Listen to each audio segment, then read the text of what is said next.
انا هقلع الحجاب. بقالي شويه عماله بفكر في الموضوع ده عامه، والمودستي والدين هي ايديلز والفاليوز بتاعتنا.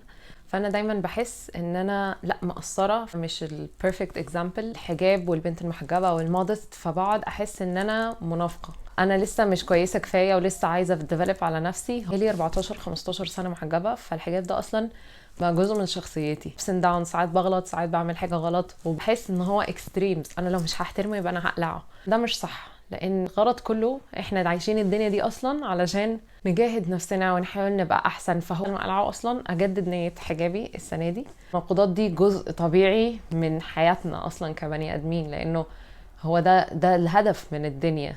محجبه بقالي كتير قوي، فخلاص انا بعمل ده لربنا، ده جزء من هويتي اصلا، ودي حاجه ربطاني ووصلاني بربنا. فما ينفعش ابقى باخد steps backwards، حتى لو باخد خطوه او خطوتين backwards ما بقاش باخد الاكستريم، لان هي مش black and